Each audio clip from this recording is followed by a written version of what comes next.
सीधी बात है बंधुओं, हमारा उद्देश्य क्या है? बहुत स्पष्टता से सुनिएगा। कृष्ण प्राप्ति नहीं, सीधे 50वीं सीढ़ी चढ़ने की मत सोचा करो। बीच में बहुत सारी सीढ़ियां हैं, धीरे धीरे चढ़ना पड़ेगा।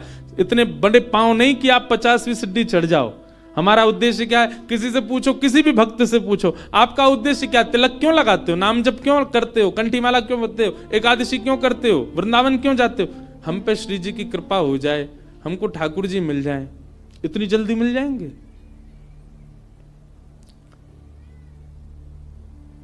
जैसे आप किसी मार्ग पर जाते हैं, जैसे मान लीजिए कि आप ऋषिकेश में बैठे हैं, तो निश्चित है कि बद्रीनाथ ही आते हैं, बार बार बद्रीनाथ जा रहे हो, तो ऋषिकेश से आपका उद्देश्य बद्रीनाथ जाना ही है। पर बीच में कई ऐसे शहर पड़ेंगे, अगर आप कहीं भटकोगे तो आप उन शहरों का नाम पूछोगे, ना कि सीधा बद्रीनाथ। 300 किलोमीटर दूर का नाम थोड़ी लोगे। यहां से चलते समय आप पूछोगे, भैया शिवपुरी कितना दूर रह गया? शिवपुरी वहां जाओ, आगे से मुड़ोगे और शिवपुरी आ जाएगा। उससे आगे जाओ, श्रीनगर कितनी दूर है? ये देवप्रयाग कितना दूर है? यहां है देवप्रयाग। वहां के लिए रास्ता कैसे? आपके पड़ाव धीरे धीरे आगे बढ़ते हैं, सीधे ही बद्रीनाथ नहीं पहुंचा जाता।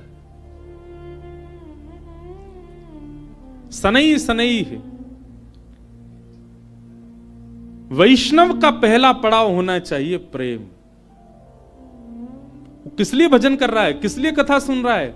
किस लिए वृंदावन जा रहा है? किस लिए गंगा जी का आश्रय ले रहा है? किस लिए कंठी पहनता है? किस लिए एकादशी करता है? मैं प्रेमी बनूं। पहले प्रेमी तो बनूं।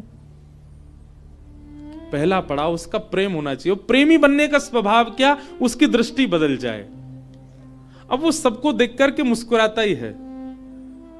मैं ऐसे ऐसे प्रेमियों को भी जानता हूं जो किंचित बात विरह की सुन लें तो नेत्रों से आंसू गिरने लग जाते हैं। प्रेमी का ये स्वरूप हो जाता है कि उस बहुत जल्दी भाव में आ जाएगा, बहुत जल्दी भावुक हो जाएगा।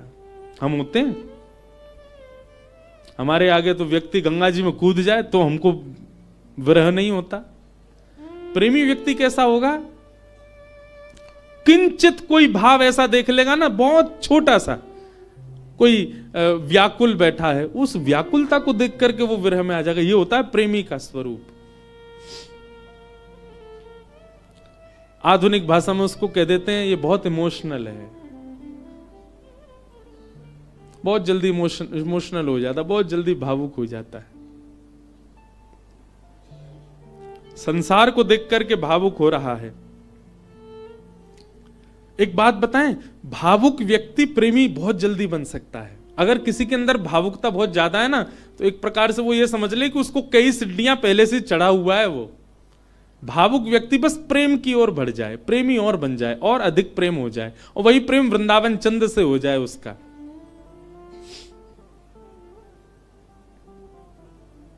हम कई जगह कथा करने जाते हैं, तो कथा करके जब निकलने लगते हैं ना वापस, 7 दिन पूरे होने के बाद, बहुत लोग भावुक हो जाते हैं। जिनके यहां रुकने का प्रसंग होता है वो लोग भावुक। एक जगह तो बहुत ही भयानक स्थिति हुई, मैं ही घबरा गया। एक जगह कथा थी, अब जगह का नाम तो नहीं लूंगा मैं, तो वहां जो यजमान थे, मुख्य यजमान, वो इतने भावुक, इतने भावुक, पहले दिन से ही रोने लग गए। मैंने क्यों, क्या हो गया? बोले अब 6 दिन रह गए, आप 6 दिन रहोगे बस, लाल जी के केवल 6 दिन दर्शन होंगे। दूसरे दिन और रोने लग गए। मैंने कि भैया तुम ऐसे मत करो, अभी तो कथा तो पूरी करनी है हमको। चौथे दिन सब का नाच रहे थे, नंद घन आनंद भयो, जो वो कोने में खड़े होकर रो रहे। बोले क्यों, क्या हो गया? 3 ही दिन रह गए अब बस।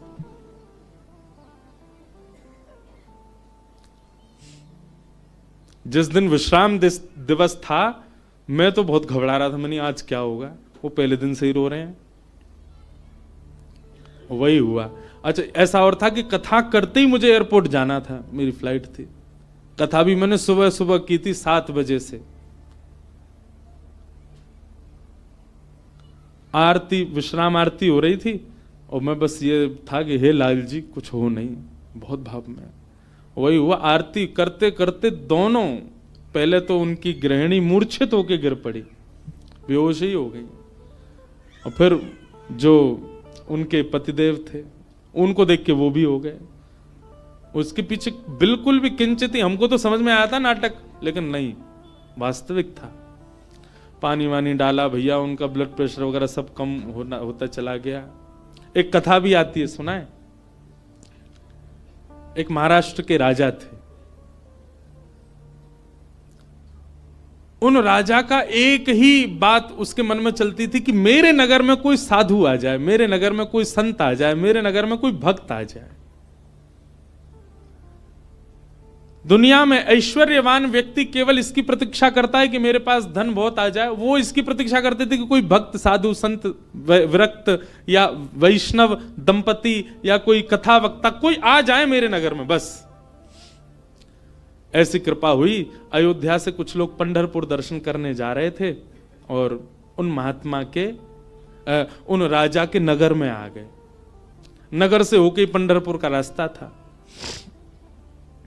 तो पंढरपुर की ओर जा रहे थे। शाम काल का समय हो गया। राजा को पता चली संतों की टोली आ रही है। वो तो ऐसा और था राजा, वो दूर दूर तक उसने अपने सैनिक लगा रखे थे। बोले आसपास के रस्तों से अगर कोई संत निकल के जा रहे हैं उनसे भी कहो यहां होके जाएं, हमारे नगर में होके जाएं। ऐसी भगवत प्रीति, भक्त प्रीति भी सबके हृदय में नहीं होती।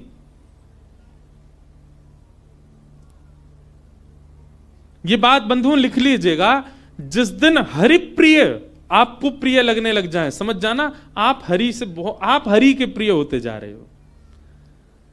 आपको पता चल जाता है व्रज से कोई आया, भले ही आप उसको जानते नहीं, पर आपके मन में उत्साह हो जाता है हमारे वृंदावन से आए हैं, श्री राधारमण जी के यहां से आए हैं, श्री बिहारी जी के चरणों से आए हैं। भले ही आपका परिचय नहीं, फिर भी आप ब्रज से आए जान करके उनको प्रणाम करने जाओ। ऐसी प्रीति अगर आपके चित्त में है, आप प्रेम की अवस्था में आ चुके हो। हरि से ज्यादा हरिजनों से प्रीति हो तो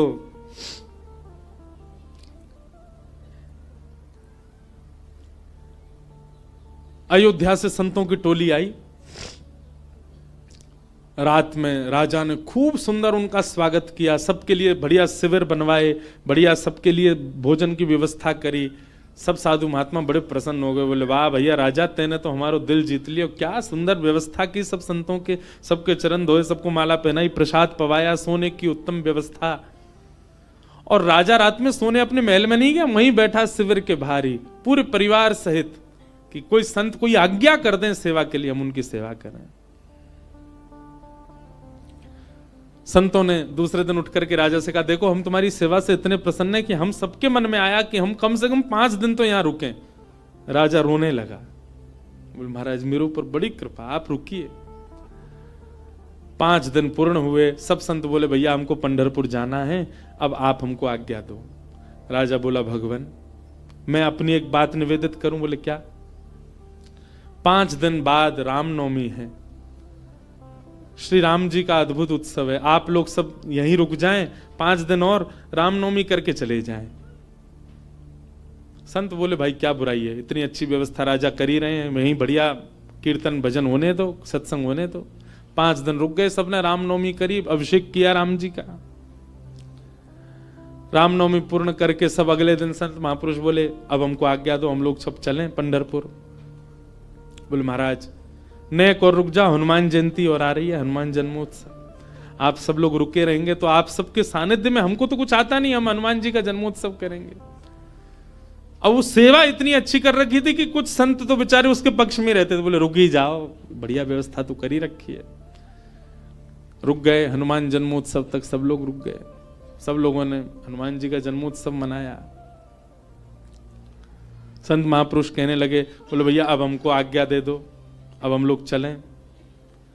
बोले महाराज उसके बाद में फिर कोई और उत्सव आ रहा था 15 दिन बाद, उसका नाम ले दिया। बोले वो किए बिना तो आप कैसे जाओगे, कहां आपको व्यवस्था ही नहीं मिलेगी, मेरे यहां हो जाएगा। 15 दिन और रुक गए, फिर जाने लग गए। बोले महाराज गंगा दशहरा आने वाला है, आप सब लोग कहां, गंगा जी तो मिलेंगे, मैं गंगा जल मंगवाऊंगा ना अपने सैनिकों को भेज करके, यहीं आप सब लोगों के लिए सूक्ष्म गंगा प्रकट करवा दूंगा। फिर रुक गए, गंगा दशहरा हो गए। सब करते करते करते महाराज जेठ का महीना निकल गया। कब आए थे? रामनवमी पे आए थे, तब से जेठ आ गई। जेठ के बाद अब फिर जन्माष्टमी राधाष्टमी के उत्सव आ गए। वो उत्सवों के बहाने दे दे करके संतों को रोक लें।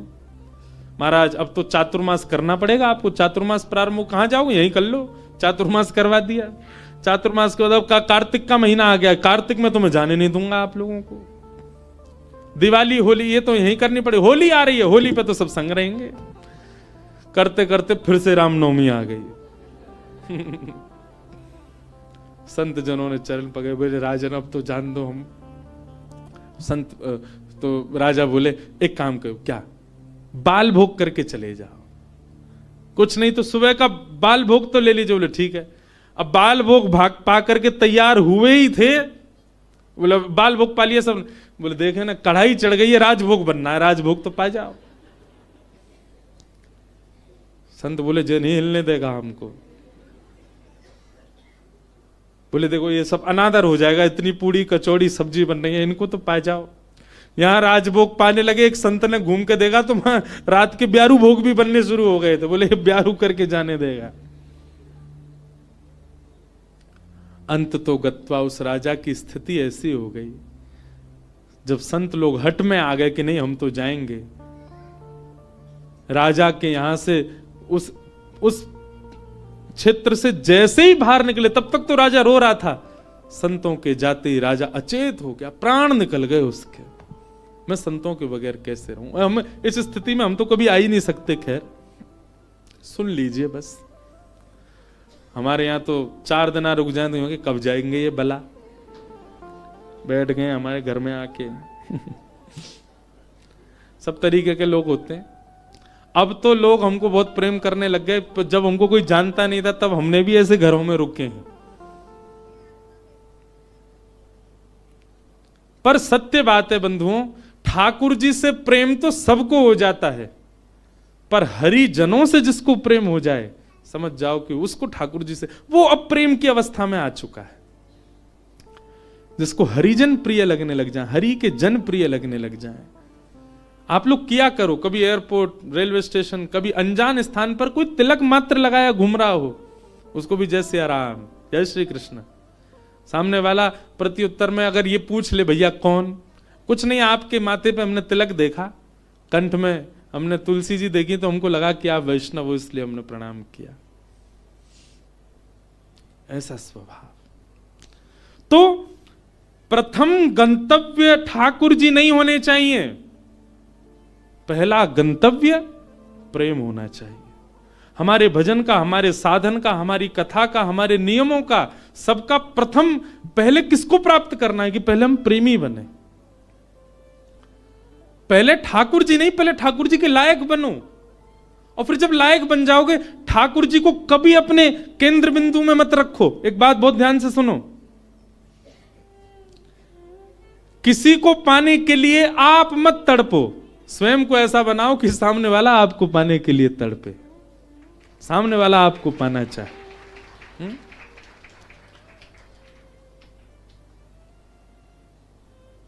पिक्चरों में ऐसे दिखाते हैं ना कि कोई प्रेम करता था किसी कन्या से और उसको सीधे तो पानी पाया, तो खुद इतना बढ़िया पढ़ लिख करके बड़ा मजिस्ट्रेट बन गया महाराज, आगे पुलिस पीछे पुलिस, अब वो छोरी डोल रही है वाकू पावे को, इससे मेरा ब्याह हो। ठीक वैसे ही ये बात शास्त्रीय है कि ठाकुर जी को पाने के लिए आप केंद्र बिंदु ठाकुर जी को मत रखो चित्त में कि उनको मुझे प्राप्त करना है। ठाकुर जी को जो जो प्रिय है वो सारे गुण मेरे भीतर आ जाएं ताकि ठाकुर जी को मैं प्रिय लगूं। आप पीछे मत पड़ो उनके, स्वयं को ऐसा बनाओ कि ठाकुर जी पीछे पड़े आपके। श्रीमद् वल्लभाचार्य जी के चरित्र में आता है कि, बहुत ध्यान से सुनिएगा, श्रीनाथ जी जब प्रकट हुए ना, तो पहले श्रीनाथ जी की भुजा प्रकट हुई, और भुजा प्रकट होने के बाद में सद्दू पानी की गैया रोज जाती थी, अपना संपूर्ण दुग्ध वहीं बहा करके आ जाती थी। तो सद्दू पानी ने देखा मेरी गैया कहां जाती है, जाकर के देखा तो गिरिराज शिला में केवल भुजा निकली हुई है। सद्दू पानी ने जब पूरा बाहर निकाला तो श्रीनाथ जी प्रकट हो गए इसी कलिकाल में।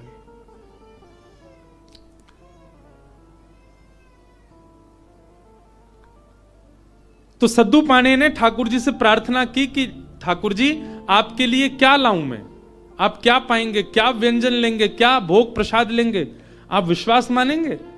हमारे श्रीजी बाबा श्रीनाथ जी, उन्होंने कहा, बोले हे सद्दू पाणे, जब तक मेरे श्रीमद वल्लभाचार्य जी नहीं आएंगे तब तक मैं केवल दूध पीऊंगा। ठाकुर जी ने पयोव्रत किया। भक्त भगवान के लिए व्रत करता है, पर ठाकुर जी ने व्रत किया कि जब तक वल्लभाचार्य जी नहीं आएंगे मैं केवल दूध पीऊंगा। श्रीनाथ जी जो आजकल उदयपुर के पास नाथद्वार में विराज रहे हैं, जब ये गिरिराज जी में प्रकट हुए तब की लीला है। इस बार हमारे लाल जी का उत्सव नाथद्वारा में ही है, श्रीनाथ जी में, 11 से 17 जनवरी। बाद में एक अजब कुमारी नाम की एक भक्ता हुई थी, उसके लिए ठाकुर जी उदयपुर चले गए, उदयपुर के पास नाथद्वारा में। प्रकट तो आप गिरिराज जी में ही हुए थे। तो ठाकुर जी कितने वर्षों तक केवल दूध पी करके रहे। एक दिन अपनी समस्त शिष्य मंडलियों के साथ श्रीमद वल्लभाचार्य जी महाराज जब गोवर्धन पधारे, पूरे ब्रज में हल्ला हो गया, कोई बहुत बड़े आचार्य आए हैं। बोले नाम क्या? बोले वल्लभाचार्य। जब ये नाम सद्दू पाणे के कान में पड़ा, ब्रजवासी सद्दू पाणे दौड़े दौड़े गए और वल्लभाचार्य जी के चरणों में निवेदन करके रोने लगे। वल्लभाचार्य जी बोले रो क्यों रहे हो? बोले नाथ, भक्त को व्रत करते देखा है मैंने, पर इस जन्म में मैंने भगवान को व्रत करते हुए भी देखा है। हमारे इस गिरी कंदरा से साक्षात गोवर्धन नाथ जी का स्वरूप श्रीनाथ जी प्रकट हुए। मेरी गैया को दूध नित्य पियो करते, मैंने उनसे निवेदन किया कि आपको कहा भोग धराऊं। समोसे बोले मैं तो दूध ही पीऊंगा। मैंने कि कब तक दूध पियोगे? बोले जब तक वल्लभाचार्य जी नहीं आएंगे तब तक दूध ही पीऊंगा। भक्त ठाकुर की प्रतीक्षा करे ये तो सुनोगे हो, पर ठाकुर भक्त की प्रतीक्षा कर रहे हैं। हे नाथ, मेरी आपसे प्रार्थना, जल्दी मिलो ठाकुर जी से और जल्दी अन्न पवाओ ठाकुर जी को। श्रीमद वल्लभाचार्य, आप सबने चित्र देखा होगा निश्चित ही, अगर कोई श्रीनाथ जी से या हमारे गोवर्धन नाथ जी से परिचित है, वल्लभाचार्य जी के भाव में है। सद्दू पाणे ने आवाज लगाई, लालन, हे श्रीजी बाबा देखो श्रीमद वल्लभाचार्य पधारे हैं। और ऊपर से नन्हे से गोपाल जी, 4 वर्ष की अवस्था के गोपाल जी, 2-4 दतुइयां निकली हैं बस, गोल मटोल लाला, घुंघराले केश हैं, वही श्रीनाथ जी। ऊपर गिरी कंदरा से नीचे देखते हैं श्रीमद वल्लभाचार्य जी को, वल्लभाचार्य जी ऊपर देखते हैं ठाकुर जी को, और दौड़े वहां से ठाकुर जी, यहां से वल्लभाचार्य जी, और मध्य गोवर्धन में दोनों ने गाढ़ आलिंगन किया एक दूसरे का। ये चित्र देखा होगा आपने वल्लभाचार्य जी, और नहीं देखा हो तो गूगल पर देखना, वल्लभाचार्य जी श्रीनाथ जी मिलन पिक्चर, ऐसे ठाकुर जी ने आलिंगन कर रखा वल्लभाचार्य जी को, नेत्रों से आंसू गिर रहे हैं। वल्लभाचार्य जी बोले ठाकुर जी आप क्यों इतने श्रम में रहे, कुछ पाया नहीं? तो वल्लभाचार्य जी महाराज ने अन्नकूट बनवाया ठाकुर जी के लिए, 56 भोग तैयार करवाए, और श्री जतिपुरा में, गोवर्धन के जतिपुरा में, वहां श्रीमद वल्लभाचार्य जी ने श्रीनाथ जी का अन्नकूट किया, 56 भोग पवाए, ठाकुर जी का अन्नप्राशन हुआ। मतलब इतने वर्ष बाद ठाकुर जी ने अपना पयोव्रत, दूध का जो व्रत था वो छोड़ के अन्न ग्रहण किया। किसके लिए? अपने एक भक्त के लिए। तो भैया केंद्र बिंदु में ठाकुर जी नहीं, केंद्र बिंदु में प्रेम लाओ। आपके केंद्र बिंदु में प्रेम आ गया और प्रेम आपके चित्त में आ गया तो आप ठाकुर जी के केंद्र बिंदु में रहोगे, ना कि ठाकुर जी आपके केंद्र बिंदु में। स्वयं को निर्माण ऐसो करो, कथा सुन के, संत संग करके, सत्संग करके, वैष्णव संग करके, भजन करके, कीर्तन करके, कि ठाकुर जी आपकी प्राप्ति के लिए विचरण कर रहे हैं, कि जे मुंह को मिले कैसे भी।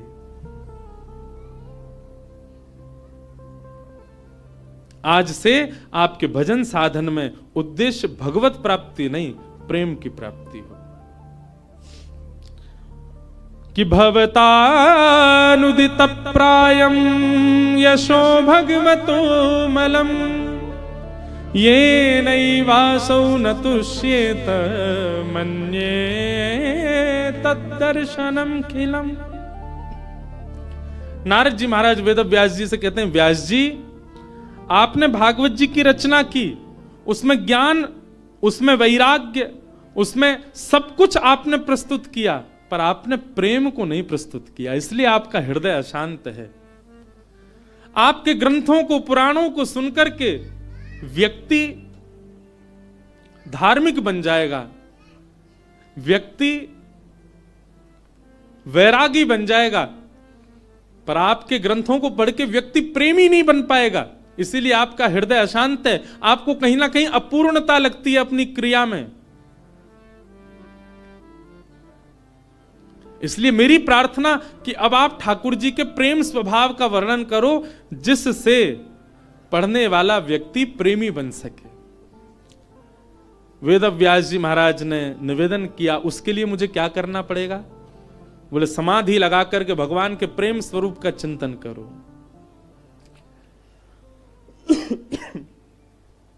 श्री वेद व्यास जी महाराज ने समाधि लगाई और समाधि की भाषा में ही अपने अंतिम कृति का निर्माण किया वेद व्यास जी ने।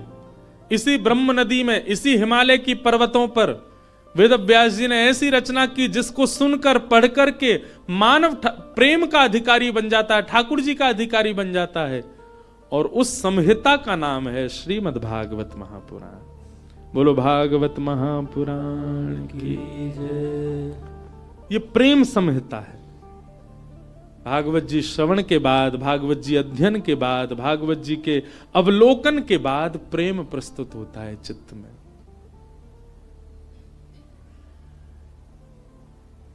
प्रेम। वेद व्यास जी महाराज ने उस प्रेम का भाव लिखा, वही भागवत है। बंधुओं, आपको अगर अपनी कृति से, कई लोगों को अपने जीवन से भी बहुत अपूर्णता का अनुभव होता है। हम आपको एक बात बता रहे हैं, बहुत सावधानी से सुनो। अपने कर्म से, अपने जीवन से, अपने संबंध से कई लोगों का मन बहुत जल्दी उचट जाता है। कई लोगों को अपना जीवन भी अच्छा नहीं लगता। क्यों? केवल प्रेम नहीं है आपके जीवन में। आप भागवत जी का आश्रय लीजिए और भागवत जी का आश्रय लेकर के आप प्रेम जीवन में ले आइए, आपको सब कुछ अच्छा लगने लगेगा। एक बात बता रहे हैं, प्रेमी व्यक्ति का स्वभाव ऐसा हो जाता है कि वो अव्यवस्था में भी प्रसन्न रहने लगता है। अप्रेमी व्यक्ति का स्वभाव कैसा होता है? वो कहीं भी जाएगा ना, नाक मुंह मोड़ता ही रहेगा। यहां तो ये है, यहां तो ऐसा है, यहां मैं कैसे बैठ जाऊं, ये मैं कैसे खा लूं, यहां मैं कैसे बैठ सकता हूं, यहां मैं कैसे नहा सकता हूं, यहां मैं कैसे रह सकता हूं, इस व्यक्ति के साथ मैं कैसे जी पाऊंगा, इस माहौल में मैं कैसे रह पाऊंगा। ये सब जगह जो अपने आप को अपरिपूर्ण माने, समझ जाना अप्रेमी व्यक्ति है। पर प्रेमी कैसा होता है? वो जहां बैठ जाता है ना, वो स्थान ही अच्छा लगने लग जाता है।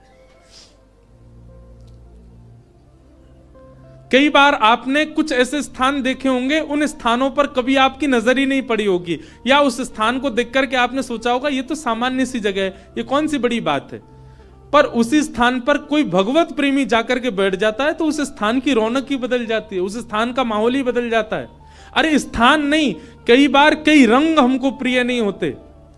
मैं अपना अनुभव बता रहा हूं, कई रंग हमको प्रिय नहीं होते, कई कलर्स हमको अच्छे नहीं लगते, पर वही रंग, वही कलर, उसमें कोई प्रेमी व्यक्ति अगर आ जाए, उस प्रेमी व्यक्ति उस कलर में या रंग का आश्रय ले ले, वो रंग भी अच्छा लगने लग जाता है। कई सब्जियां आपको अप्रिय लगती होंगी, पर वही कोई प्रेमी के हाथों से प्रसाद रूप में आपको मिल जाए, आप उसका पान करेंगे, सेवन करेंगे, आपको अत्यंत अद्भुत। और अगर आपको अनुभव करना हो तो हम बता रहे हैं, अरबी की सब्जी हर कोई नहीं पा सकता, इतनी बढ़िया नहीं लगती। हमारी श्री जी को बहुत प्रिय है, किशोरी जी को बहुत प्रिय है, लाडली जी को अरबी का भोग लगता है। कभी जाइए राधाष्टमी के समय पर, या वैसे भी हमारे तटीय स्थान वृंदावन में अरबी की सब्जी बनती है। आप पे कृपा हो जाए, नहीं हो तो वहां किसी महात्मा से कह देना हमको थोड़ा प्रसाद दे दो, वो मधुकरी रूप में आपको अरबी देंगे, आप पाके देखना। सारे विश्व के जितने भी रस होंगे ना, वो सब रस फीके लगेंगे उसके आगे। क्यों? क्योंकि प्रेम स्थान पर वो निर्मित है, इसलिए उसका स्वाद अद्भुत हो जाता है। मैं कथा करता हूं, हमको राग रागनी आती नहीं, हम बस ऐसे गा लेते हैं, ये सब गुरुजन बैठे हैं, ये लोग जैसो बजा दें वैसो हम गा दें। कई राग ऐसे हैं, उनको पहले मैं जब सुनता था ना तो मेरा मन बड़ा उच्चाटित सा हो जाता था कि ये कैसे गाएंगे, ये तो बड़ा विचित्र सा राग है। आज वही राग में हम कथा भी कर देते हैं। क्यों? क्योंकि जब प्रेम मिल जाता है, प्रेम एक ऐसा सब्सटेंस है, प्रेम एक ऐसा क्या बोले वो, केमिकल बोले, सब्सटेंस बोले, क्या बोले, वो एक ऐसी वस्तु है, वो जहां मिल जाएगी वो सब प्रिय लगने लग जाएगा। वो प्रेम कहलाता है। प्रेम का मतलब केवल स्त्री पुरुष का प्रेम मत समझा कीजिए आप। कोई प्रिय लगने लग जाए वो नहीं, सब कुछ प्रिय लगने लग जाए, वो प्रेम है। वास्तविक प्रेमी आप अपने आप को ऐसे नहीं मान सकते, उसके लिए नस काट रहे घूम रहे हैं, हॉस्पिटल में भर्ती है गए, वो क्या बता रहे हैं, बोले भाई टैग लग गया इसके ऊपर, काहे का, बोले प्रेमी है। आप इस प्रकार प्रेम की अवहेलना मत करो, प्रेम की निंदा मत करो।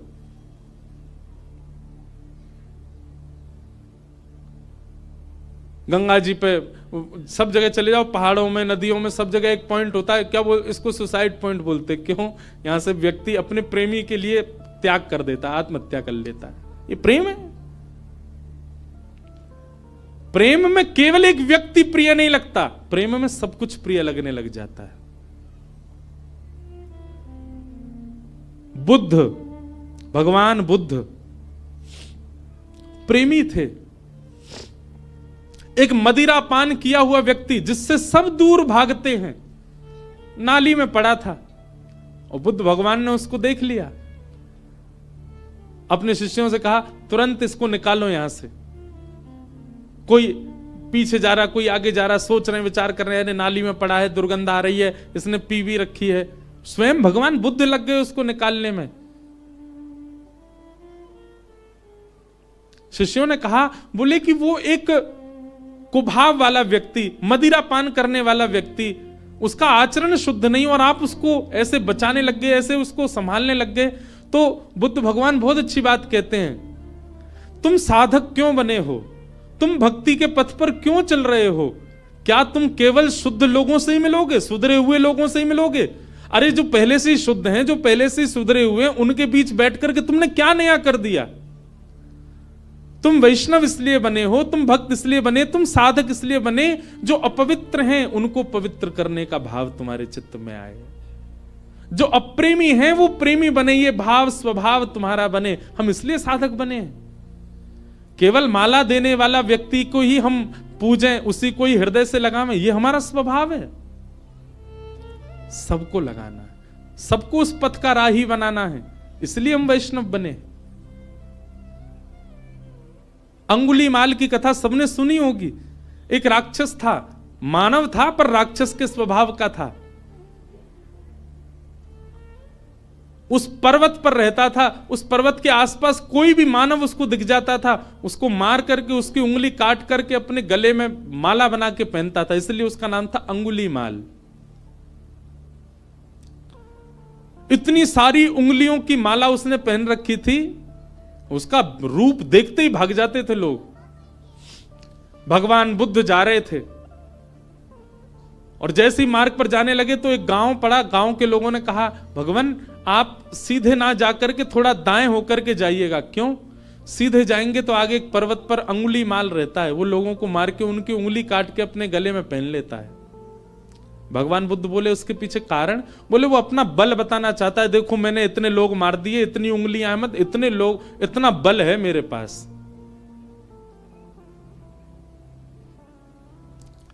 भगवान बुद्ध कहते हैं भय का बल नहीं होता, प्रेम का बल होता है।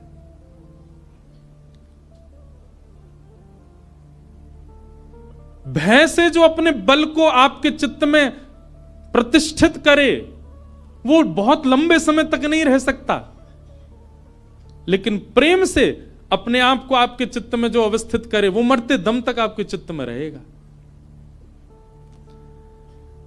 मानस जी में एक बहुत अच्छी लीला आती है कि राम जी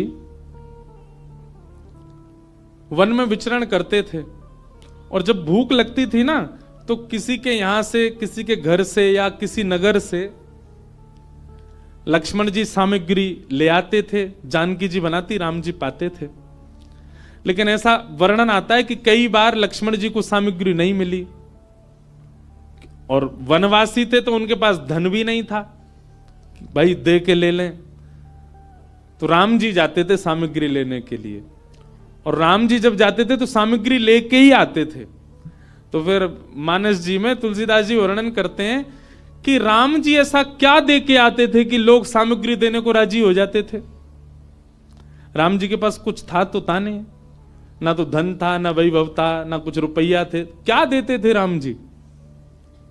तो मानस जी में श्री गोस्वामी जी वर्णन करते हैं कि राम जी जब कुछ सामग्री लेते थे, या सामग्री लेते भी थे, या फिर कई बार सीता जी बड़ी रसोई बनाती हैं और संतों को पवाते, संतों को पवाने के बाद दक्षिणा देनी होती है, तो ये दक्षिणा के आदान प्रदान पर या सामग्री के आदान प्रदान पर राम जी क्या देते थे। तो गोस्वामी जी वर्णन करते हैं, बोले कुछ नहीं, राम जी मंद मंद मुस्कुरा देते थे, उनकी मुस्कान ही सबसे बड़ी दक्षिणा थी। उसको लेकर के व्यक्ति कहते तुम तो भैया सब कुछ ले जाओ हमारा, बस ये मुस्कुराते रहो, तुम्हारी मुस्कान ही सब बढ़िया। मतलब संतों को प्रसाद पवा के राम जी सामने बैठ करके दक्षिणा रूप में मुस्का देते थे। संत बोलते बस मिल गई हमारी दक्षिणा। जहां जहां से सामग्री लाते वहां मुस्का देते थे। प्रेम, और वो प्रेम का बल ऐसा व्यवस्थित किया राम जी ने कि मरते दम तक कोई नहीं भूल पाया। और रावण का भी बल प्रतिष्ठित था, पर रावण का भय का बल था। बल भय का नहीं होता, बल प्रेम का होता है।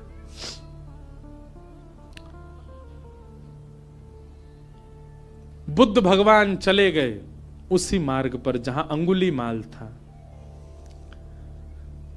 जैसे ही पहुंचे पर्वत के ऊपर, अंगुलीमाल ने दूर से ही कहा मैं साधु सन्यासियों का बहुत सम्मान करता हूं, पहले तुमको सचेत कर रहा हूं, मार्ग बदल दो अपना, मेरे पास आ गए तो तुम्हारा सर धड़ से अलग कर दूंगा। मैं चेतावनी दे रहा हूं, मेरे पास मत आना। पर बुद्ध रुके नहीं, सीधे चले गए। तुम जानते नहीं हो मुझे, क्यों चले आए हो मेरे पास। और क्रोध में भर के थोड़ा और चेतावनी देने के लिए अंगुलीमाल एक वृक्ष के नीचे खड़ा था, उस वृक्ष की डाल पकड़ करके जोर से खींच ली, डाल टूट गई। बुद्ध भगवान मंद मुस्काते सामने खड़े हो गए। अंगुलीमाल तुम देख नहीं रहे हो। अंगुलीमाल बोला तुम देख नहीं रहे हो मैं कितना बलवान हूं, और तुम चले आ रहे हो, मैं तुमको मना कर रहा हूं फिर भी रुक नहीं रहे हो। डाल हाथ में पकड़ करके खड़ा था। बुद्ध भगवान बिल्कुल सौम्य भाव से उसके समीप गए और कहा ये डाल तुमने तोड़ी? बोले हां। अब इसको जोड़ दो, जहां से तोड़ी है इसको वहां लगा दो पुनः। अंगुलीमाल बोला कैसी बात कर रहे हो, ये तो संभव ही नहीं है, मैं इसको नहीं लगा सकता दोबारा। बोले क्यों, जब तोड़ने की सामर्थ्य है तो जोड़ने की भी होगी। इसको जोड़ दो, यथावत जैसी थी वैसी जोड़ के दिखा दो। अंगुलीमाल बोला यह संभव नहीं है। बुद्ध भगवान कहते हैं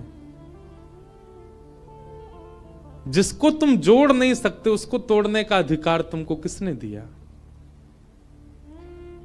इतनी उंगलियां गले में पहन करके घूमते हो, तुमने इतने लोगों को मार दिया, अकेले इस पर्वत पर रहते हो, पूरी दुनिया तुमसे भय खाती है। सोचो, विचार करो अंगुलीमाल, जितनी उंगलियां तुमने गले में पहनी हैं, प्रेम से यदि इतने लोगों को अपने संग में रखते, पूरी दुनिया पूजती आज तुमको। अपने प्रेम स्वभाव से इतने लोगों का संग पाते तो तुम ज्यादा बलवान होते, लेकिन तुमने उनको मार दिया, उनकी उंगलियां डोल रहे हो लेके गले में। अगर इतने लोग तुमने जोड़े होते खुद से तो तुम श्रेष्ठ माने जाते। और इतना कहकर के बुद्ध चले गए। अपनी कुटिया पर जाकर के रुके, पीछे देखा ही नहीं। कुटिया पर जाकर के जब पीछे देखा, अंगुलीमाल चरणों में गिर गया। बुद्धम शरणम गच्छामि, मुझे क्षमा कर दो भगवान, और सदा के लिए उनके हो गए। यह है प्रेम। प्रेमी जब व्यक्ति होता है वो सबको प्रेमी बनाता चलता। जैसे किसी के अंदर कोई इत्र लगाए घूमे, जहां से निकल जाए सब जगह सुगंधित होती चली जाती है, वैसे ही भक्ति साधना से व्यक्ति जब प्रेमी बन जाता है, वो जहां जाता है, जिस स्थान पर जाता है, जितने लोगों से मिलता है, उनको भी प्रेमी बना देता है, उनको भी प्रिय बना देता है, उनको भी भक्त बना देता है, उनको भी साधक बना देता है। प्रेम। और श्रीमद् भागवत प्रेम प्रस्थापित करती हैं श्रोताओं के चित्त में। भागवत जी की रचना हुई और रचना करने के बाद वेद व्यास जी महाराज ने विचार किया, अब इस भागवत को हम घर घर तक, जन जन तक कैसे पहुंचाएं। तब वेद व्यास जी महाराज ने अपने पुत्र सुखदेव जी का आवाहन किया कि यम प्रव्रजन्तमनुपेतमपेत कृत्यम द्वैपायनो विरह कातरया जुहाव पुत्रेति तन्मयतया तर्वोऽभिनेदु तम सर्वभूत हृदयं मुनिमानतोऽस्मि। श्री सुखदेव जी महाराज आए। वेद व्यास जी के पुत्र हैं सुखदेव, लेकिन जन्म लेते ही आप ब्रह्म के ध्यान में चले गए थे। लेकिन श्री व्यास जी ने भागवत के श्लोक जब इनको सुनाए तो ब्रह्म ध्यान छोड़कर के भागवत जी की सन्निधि में आ गए और कहा, मैं तो निर्गुण निराकार ब्रह्म की उपासना कर रहा था, पर मुझे अब सगुण साकार में मन लग गया है, मुझे इन्हीं की आराधना करनी है। व्यास जी ने भागवत जी का अध्ययन सुखदेव जी को कराया और श्री शुकाचार्य जी ने वही भागवत की कथा राजा परीक्षित को सुनाई। पूछा गया, राजा परीक्षित कौन है? राजा परीक्षित के विषय में हमको थोड़ा बताओ। इनको 7 दिन में मरने का श्राप क्यों लगा, इनके बारे में थोड़ी हमें जानकारी दो। तब राजा परीक्षित के विषय को बताने के लिए यहां से महाभारत का थोड़ा प्रारंभ किया। यदा मृधे कौरव संजयानाम वीरेस्वथो वीर गतिम गतेषु व्रकोदरा विग्ध गदा विमर्श भृगनोरुदंडे धृतराष्ट्र पुत्रे। श्री परीक्षित जी महाराज का चरित्र और उनको 7 दिन में श्राप क्यों लगा, ये सब विषय सुनाए गए। अब इस विषय में अगर प्रवेश करें तो पूरा महाभारत का प्रसंग कहना पड़े, इसलिए कल बंधुओं ठाकुर जी का जन्मोत्सव है कथा में, क्योंकि कल चतुर्थ दिवस है। कल गंगा के तट पे आनंद उत्सव होगा, खूब आनंद से हम लोग नाचेंगे गाएंगे, जन्मोत्सव मनाएंगे श्री ठाकुर जी का। यमुना तट पे तो मनते ही रहते हैं ठाकुर जी के उत्सव, कल गंगा के तट पे होगा। आप सब लोग समय से पधारिएगा। आज श्री गिरधर लाल जी के दर्शन का समय तो है, पर हम आप सबकी संख्या देख के डर रहे हैं, क्योंकि जहां हम रुके हैं वो स्थान तो बहुत छोटा है। तो जो लोग यहाँ रुके ही रहे हैं अभी 6-7 दिन, वो लोग तो कल भी आ सकते हैं, परसों भी आ सकते हैं। रोज मिलेंगे ठाकुर जी 1:30 से 2:30 बजे तक गंगा दर्शन राम झूला के पास, इधर स्वर्ग आश्रम में। और जो लोग दूर दूर से आए बस वही आ जाना दर्शन करने। बाकी के जो लोग यहीं डटे हुए हैं उनके लिए तो लाल जी यहीं हैं। उनके लिए हम एक शाम का भी समय कल बता देंगे, तो वो लोग शाम को भी आ सकते हैं। इतनी संख्या में लोग आ जाएंगे तो फिर वो लाल जी हमारे डर नहीं जाएं, गंगा जी में गिरगिरा जाओगे, क्योंकि बगल में ही गंगा जी हैं। तो आप सब लोग बड़े भाव से पधारो। कल ठाकुर जी का जन्मोत्सव हम लोग कथा में मनाएंगे। पीले पीले वस्त्र पहन करके आना, आभूषण ज्यादा पहन के मत आना, अपना ध्यान रखना, क्योंकि चोराग्रगण्य श्री कृष्ण की कथा है तो निश्चित है उनके 2-4 दूत तो कथा में आते ही होंगे जो आपके आभूषण हरण ना कर ले जाएं, इसलिए बहुत ध्यान रखना। श्यामा हृदय कमल सो प्रगट्यो, श्यामा हृदय कमल सो प्रगट्यो, श्यामा हृदय कमल सो प्रगट्यो, श्यामा हृदय कमल सो प्रगट्यो, और श्याम हृदय वृंदावन प्यारो वृंदावन, हे श्री वृंदावन मेरो वृंदावन। आज ये पद पूरा गाएंगे, जिनको याद हो संग गाइए। और सुनो भैया, जो लोग भी लाल जी के दर्शन करवे जामे, उनसे हमारी प्रार्थना, तुमको अपनी खुद की सौगंध है, हमारे लाल जी से कुछ संसार मत मांगी हो, लाल जी से केवल एक ही बात मांगी हो, हे लाल जी आप सदा प्रसन्न रहो, आप सदा आनंद में रहो, हम अपने कर्म भोग लेंगे, आप हमको कुछ मत दो। कुछ मांगना नहीं ठाकुर जी से, ठाकुर जी से केवल उनकी प्रसन्नता मांगिएगा।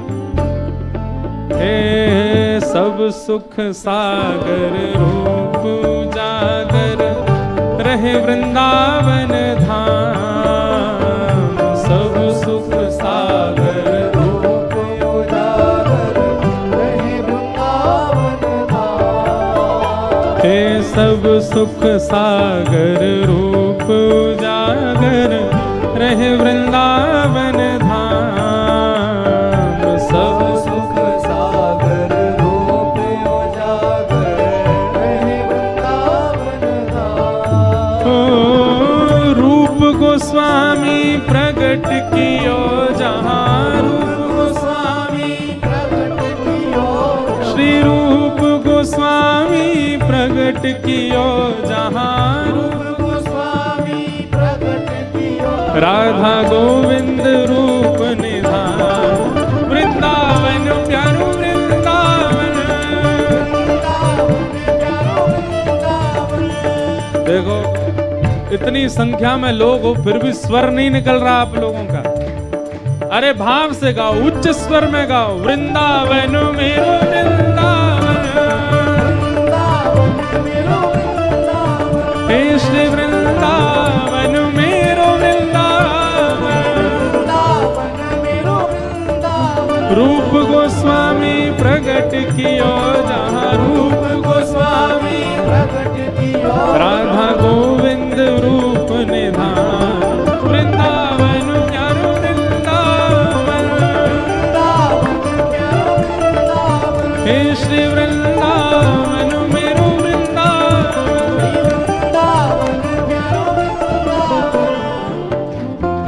विहरत निस दिन कुंज गलन में, ब्रज जन मन सुख धाम। विहरत निस दिन कुंज गलन में, ब्रज जन मन सुख धाम। हाँ प्यारो ब्रज जन मन सुख धाम, प्यारो ब्रज जन मन सुख धाम। हे मदन मोहन को रूप निरख के, मदन मोहन को, श्री मदन मोहन को रूप निरख के, मदन मोहन को रूप निरख, हे सनातन बलि बलि जाए। वृंदावन प्यारो वृंदावन, वृंदावन प्यारो वृंदावन, हे श्री वृंदावन मेरो वृंदावन। वृंदावन प्यारो वृंदावन, मदन मोहन को रूप निरख के, मदन मोहन को सनातन बलि बलि जाए। वृंदावन प्यारो वृंदावन, हे श्री वृंदावन मेरो वृंदावन।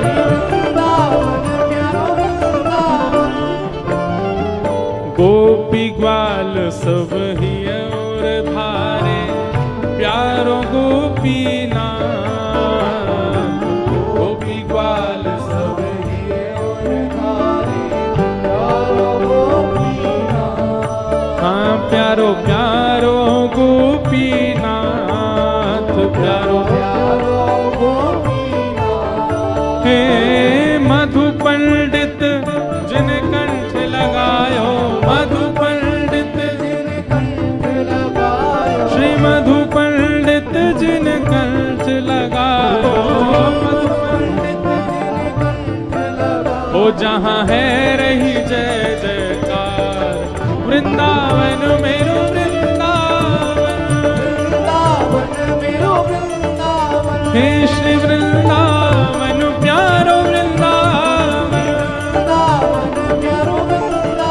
मधु पंडित जिन कंठ लगाओ, मधु पंडित और है रही जय जयकार।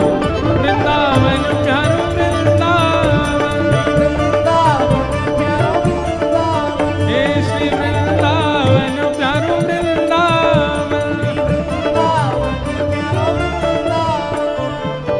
श्री गोपाल भट्ट जो के हृदय वेदना प्रगट्यो शालिग्राम।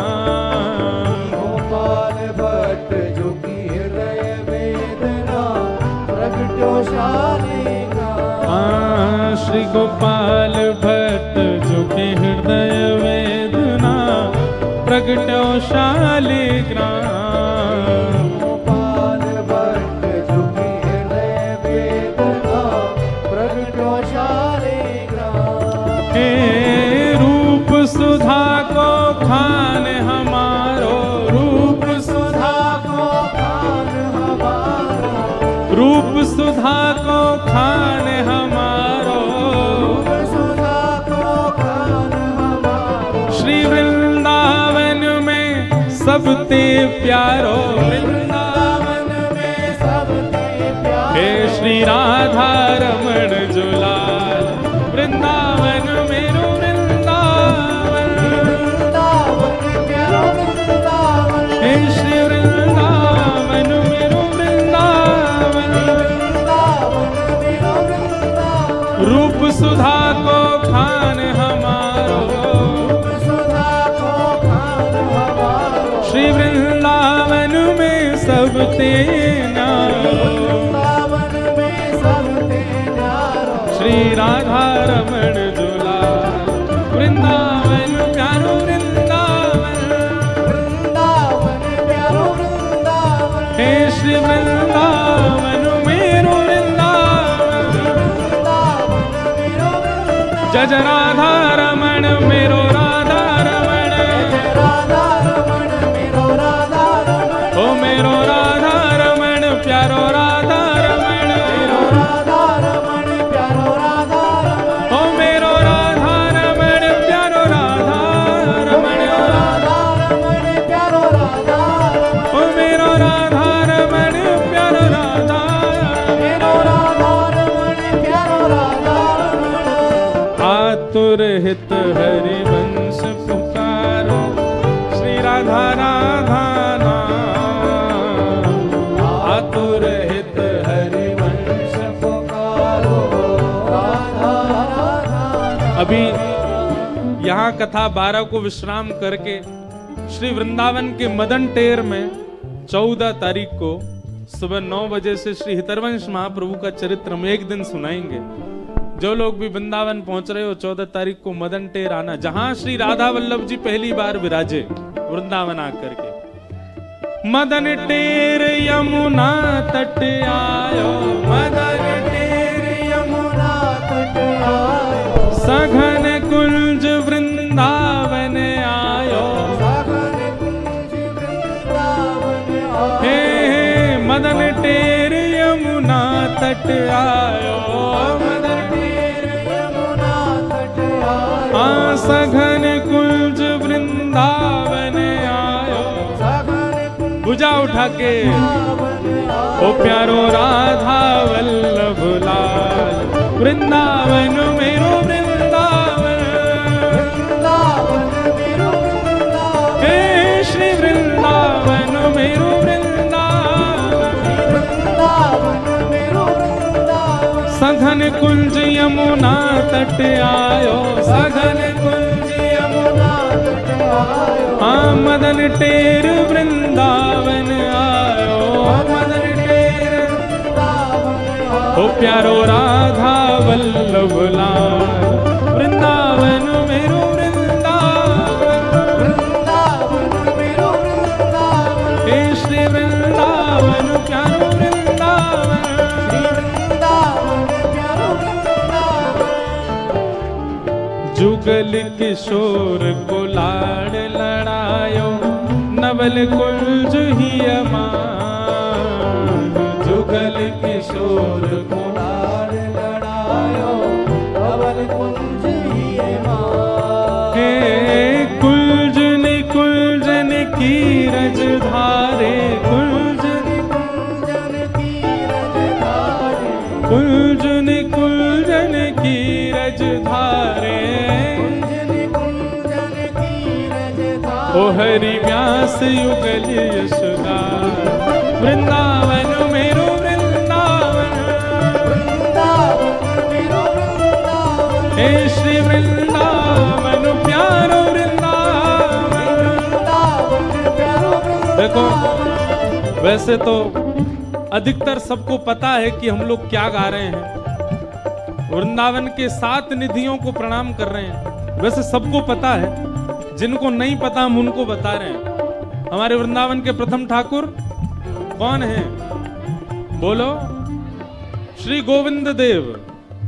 वृंदावन के दूसरे ठाकुर श्री मदन मोहन, तीसरे ठाकुर श्री गोपीनाथ, चौथे ठाकुर श्री राधा रमण, पांचवें ठाकुर श्री राधा वल्लभ और छठवें ठाकुर जिनको अभी हम गा रहे हैं श्री जुगल किशोर और 7वें ठाकुर श्री कुंज बिहारी लाल।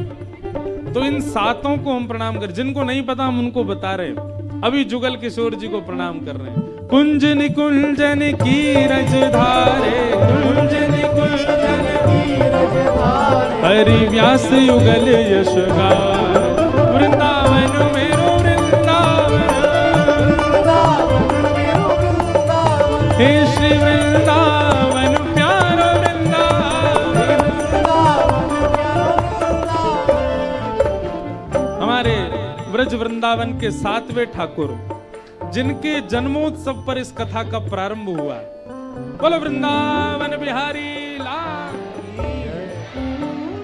भुवन चतुर्दश की सुंदरता निधिवन करत बिहार।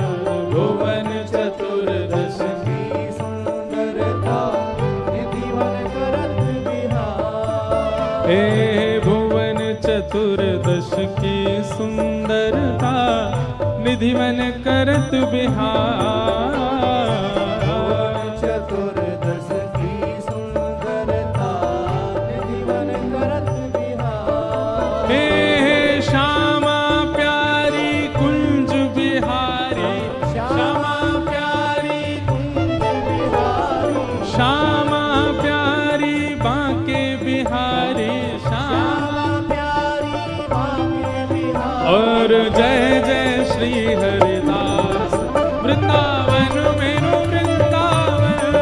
वृंदावन मेरो वृंदावन हे श्री वृंदावन प्यारो वृंदावन। वृंदावन प्यारो वृंदावन। श्यामा प्यारी कुंज बिहारी श्यामा प्यारी कुंज बिहारी और जय जय श्री हरिदास वृंदावन मेरो वृंदावन। वृंदावन मेरो वृंदावन हे श्री वृंदावन मेरो वृंदावन। वृंदावन मेरो वृंदावन। जिनकी कृपा से यह रस प्रकट वृंदावन अभिराम। जिनकी कृपा से यह रस प्रकट वृंदावन अभिराम। हे जिनकी कृपा से यह रस प्रकट वृंदावन अभिराम। जिनकी कृपा से यह रस प्रकटो वृंदावन अभिराम। हे सप्तनिधिन को ही उजियारो सप्तनिधिन को ही उजियारो यह आनंद करवावे वारो यह आनंद करवावे वारो। इंद्र ईश इंद्रेश दुलारो इंद्र ईश इंद्रेश दुलारो हम सबको मिलवावे वारो हम सबको भुजा उठा के हमारो गिरधर लाल वृंदावन प्यारो वृंदावन। वृंदावन प्यारो वृंदावन हे श्री वृंदावन मेरो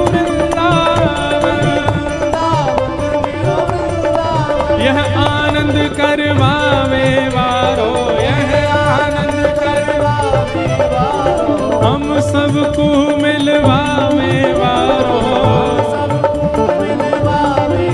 हे हमारो गिरधर लाल। वृंदावन प्यारो वृंदावन,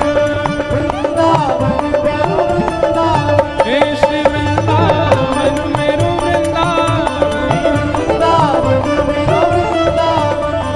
भुजा उठाओ दोनों और लगाओ ताकत पूरी, जो सबसे ऊंचा जाएगा वही को मिलेगी माला मंच से। जय राधे राधे श्री राधे राधे, जय राधे राधे श्री राधे राधे, जय राधे राधे श्री राधे राधे। यहाँ वो सबसे पीछे लाला वो लगे लंबो ही दिखे। हाँ आ जाओ आपके बगल वाले, हाँ आप आओ जो उछले थे अभी लास्ट में, नहीं वो पीछे आ रहे हैं। हाँ इनको आने दो, ये पीछे जो आ रहे हैं पतले से, हाँ इन्हीं को बुला। जय, और ये लाली छोटी वाली आओ। जय राधे राधे श्री राधे राधे, कृष्ण भानु दुलारी श्री कृष्ण प्यारी, बरसाने वारी कृष्ण भानु दुलारी। जय राधे राधे श्री राधे राधे, जय राधे राधे श्री राधे राधे, जय राधे राधे श्री राधे राधे, जय राधे राधे श्री राधे राधे। जय जय श्री राम, जय जय श्री राम, जय जय श्री राम। बोल वृंदावन बिहारी लाल की। नेक जोड़ते बोलो गर्मी आवेगी। बोल वृंदावन बिहारी लाल की, श्री राधा रमण लाल की, श्री राधा वल्लभ लाल की, पूछरी के लौठा की। हुप हुप प्यारे, क्या बात है बंसी वारे श्याम। नमः पार्वती पतये हर, बोल गंगा मैया की। आप सब लोगों को जय श्री कृष्ण। कल नंदोत्सव है, सब लोग 10 बजे यहाँ पधारो। कल ठाकुर जी का मंगल जन्म